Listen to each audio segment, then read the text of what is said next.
all drama. Yeah. And I think that's why I'm just so fixated on it. It's like, And M&S sponsor us. And people are just standing there. Yeah. They're not trying to get into that train, but they're just standing right in front. Yes. That really does annoy me. really annoying. It's just like, I need to get on the train. Yes. Please, can you get out the way? I'm in a hurry. All right. It's good to know that about you. I shall make sure I don't do that.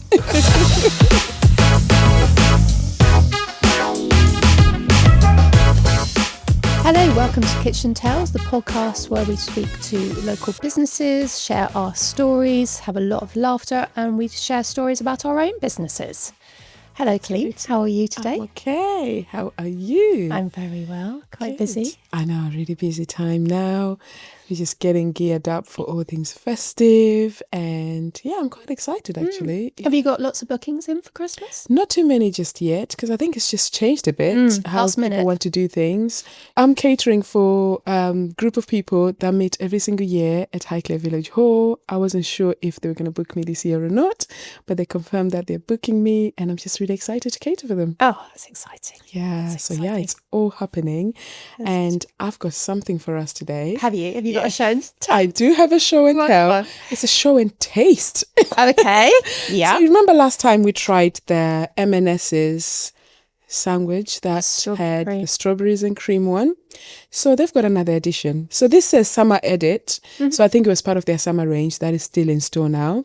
And for those that are listening rather than watching us, I'm just going to describe what this is.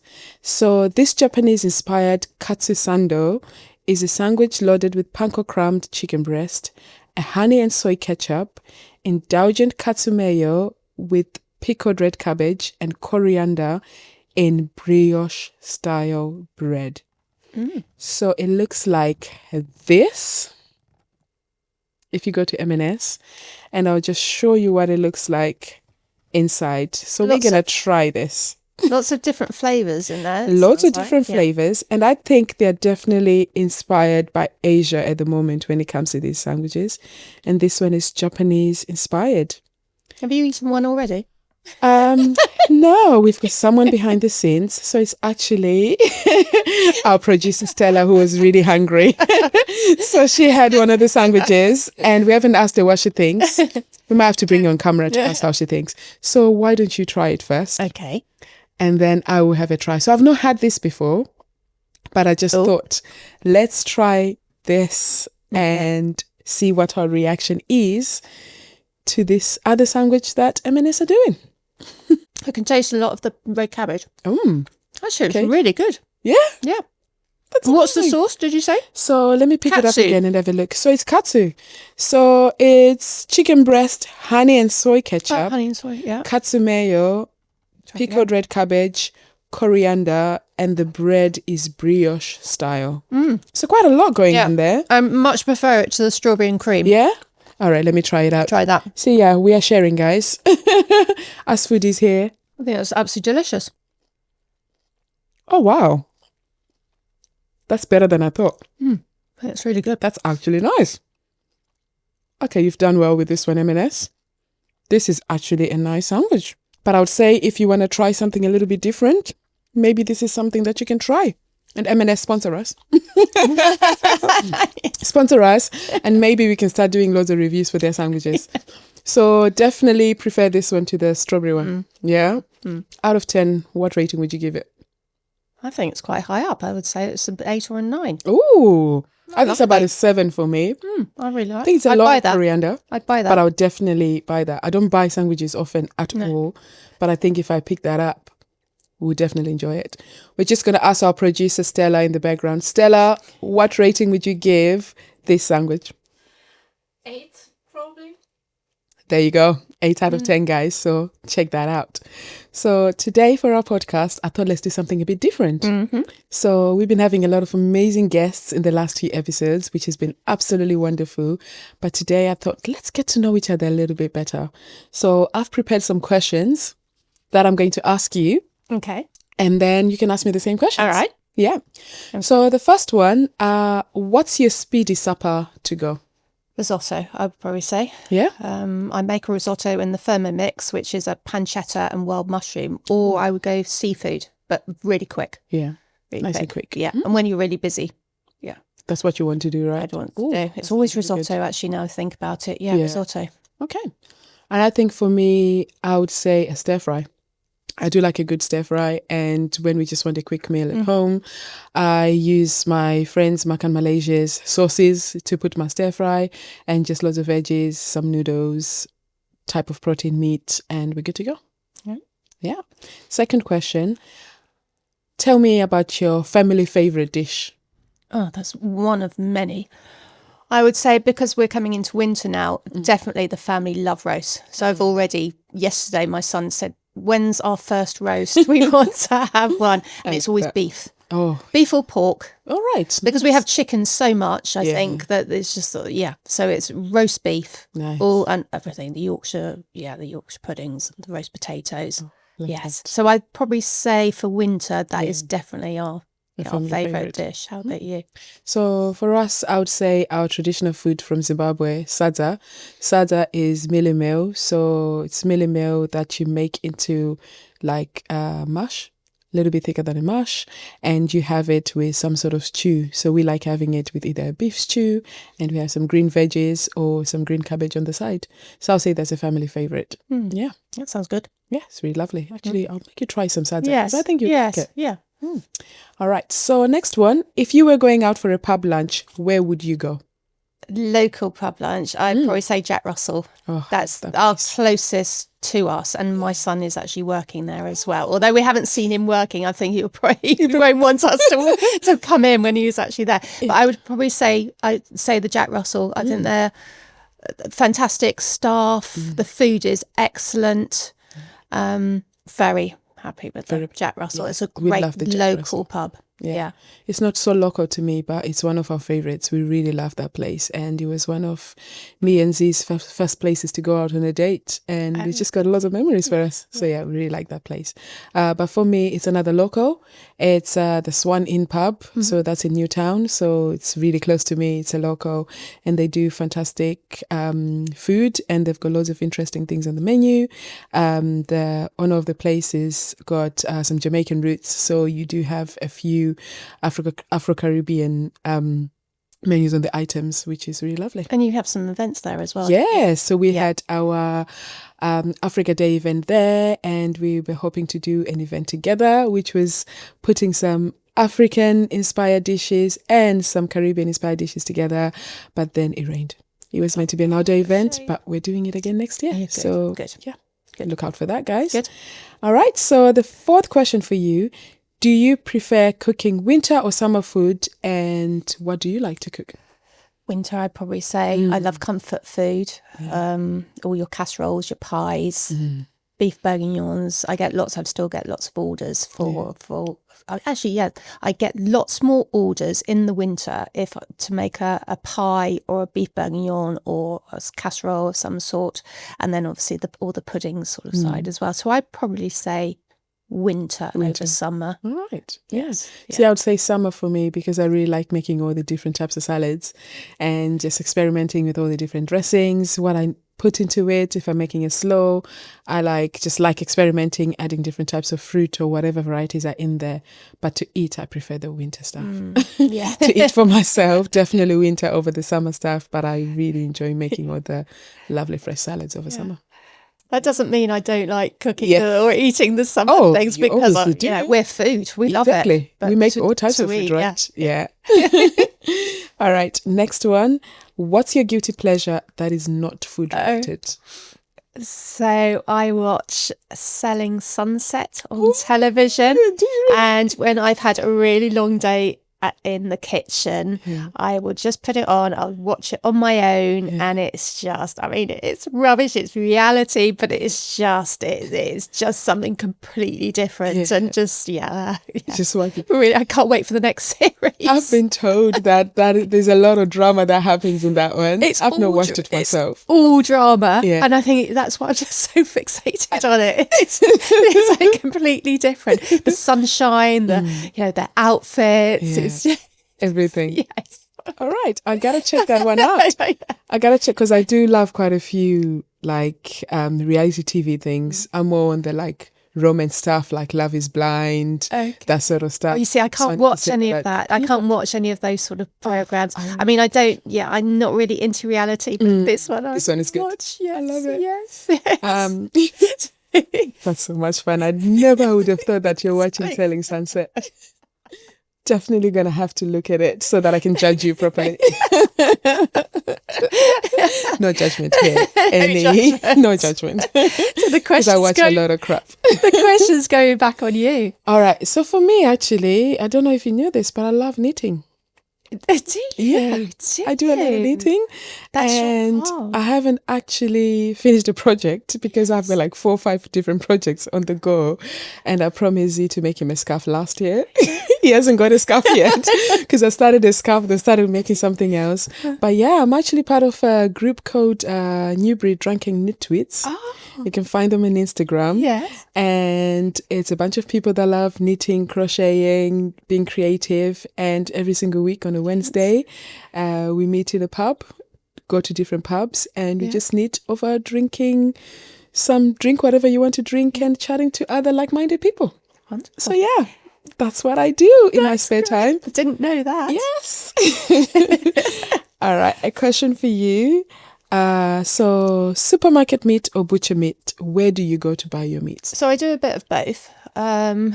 So if it's for clients, if I'm making sausage rolls or your beef bourguignons or any meat dishes, then of course I will go to the butchers because it's better. And if it's a joint, I'd probably say more Griffins, so butchers that I will go to. When it's a bit more for us family, it's supermarket, your mince and actually your chicken breast sometimes because it is cheaper. But overall, I would go to the butchers. I mean, the meat is amazing and fantastic. So it's just, yes. Yeah. All right. How about you? That's pretty much the same with me. For home, sometimes I do buy from the supermarket. But yeah, you can beat the quality of buying the meat, especially when you're doing for clients. And I really love Griffins as well. I've been shopping from them from day one of starting my business, and I actually shop sometimes at Vickers. So any game meat, I tend to go to Vickers Game, and I also go to Cook and Butcher in Thatcham when I want some of their lamb products because they actually have some lambs from Hungerford, so it's quite local. So yeah, it's just really nice because I think we are quite spoiled around here having some really good butchers. But yeah, Griffins, I would say I go there more than other places. Yes. Yeah. And the next question for you, what is your drink of choice? If I was to give you a drink, or either alcoholic or both, give me one of each. I mean, in the morning, I have to have a coffee, have to have a white coffee, a good coffee, an espresso, and love my coffees. And then I'd probably say evenings. Oh my goodness, probably so many. Gin and tonic. Oh, gin and tonic, followed by a glass of wine. Nice. Red, white, rosé. I know you probably only want one. No judgment. Just whatever is around. Yeah. See, because we've just had summer, rosé. It's so easy to drink. It's my first year that I've actually had rosé, so I've never been a big drinker at all. Hardly drank. No, that's right. Until very recently. I don't know whether it's because I'm getting older yeah, and there's more things to think about. But yeah, my drink of choice usually, I've been drinking a lot of matcha recently.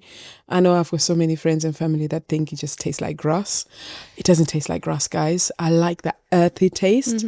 So I've been making some at home myself, and I tend to make it with some oat milk. And if I'm to have an alcoholic drink, I'm a cocktail girl. Or something that's sweet. I've got a really sweet palate. I do like a G&T, but actually having a Malibu with some lemonade, which I think some people are like, what? That is very sweet, but I quite like that. That used to be my drink when I was a teenager. Exactly. I'm still catching up. So maybe in about 10 years' time, I'll get to actually enjoying wine. But yeah, I'm not a wine girl. You're not a wine girl? No, not at all. I mean, the white wine I find sometimes can be quite acidic, and rosé actually is better. It's quite nice. When we're having a nice roast on a Sunday, and a glass of red wine is... it's quite nice. Yeah, especially when you have it with the beef. Yes. Okay, now I want a roast. All right, next question for you. Where do you go to buy gifts or presents locally? Do you have a place locally that you'd go and buy that sort of things?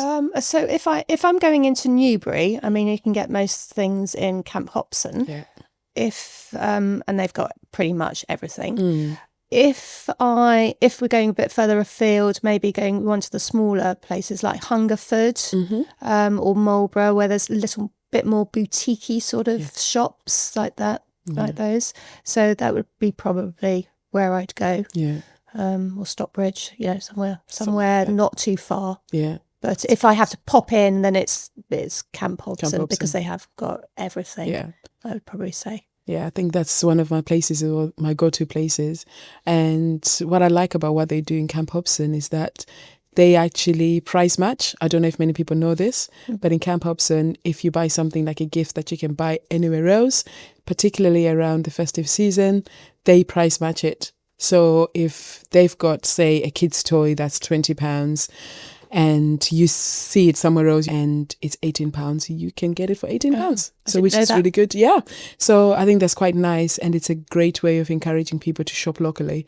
So yes, it's just a thing to say to people. If you're wanting to buy gifts, yes, you might not seem like you've got loads of choices, but supporting other local small businesses that are around. I know Camp Hobson is not necessarily a small business, but it is a local business, and it's the only sort of department store that we have here. It's a great one to support, and you can get your price matched. Yeah. So yeah, that's the place I shop as well. So Colleen, you've been asking me all the questions. Can I ask you a question? Yeah, of course. What is your favourite local place to eat in Newbury? Do you know, we are quite spoiled with a lot of wonderful places to eat, but I have to say one of my favourites is Mio Fiore, which is in Inches Yard.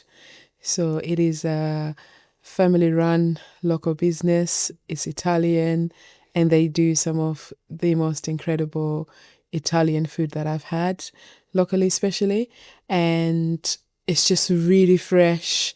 You can really tell there's a lot of love that goes into it. And every single time that I've gone, it's just been a wonderful service, because from the moment you enter the restaurant, it's just really nice, hospitable, welcoming service. And then you sit down, you have this nice food. You know, you can just tell the heart of it. You know how we talk about how we are like home cooks? It has that feel that it feels like this is homemade food. Yeah. Have you dined with them? Yes, absolutely. Yeah. It is. It's so warm. It's so buzzy.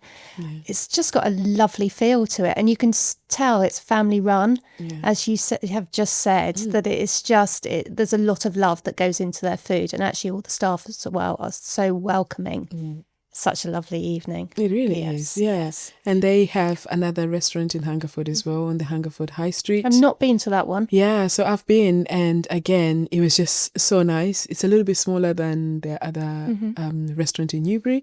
So in Newbury, they are in Inches Yard, and then on the High Street in Hungerford. It's just a great addition to the town, because Hungerford is quite a small town, but it's a great addition, and they just fit in really well.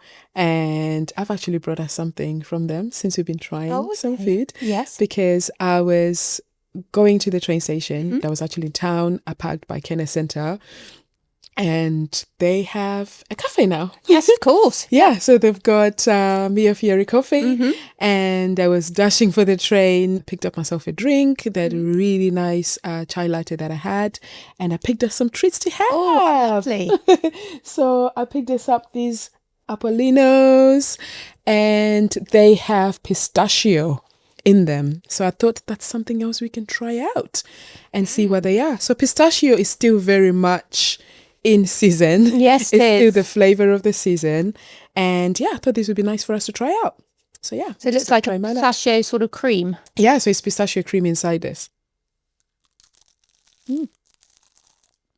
Oh, that's delicious. You can actually taste the flavor. Okay. You know, sometimes you have something that's flavored, whatever the flavor is, you can't really taste it.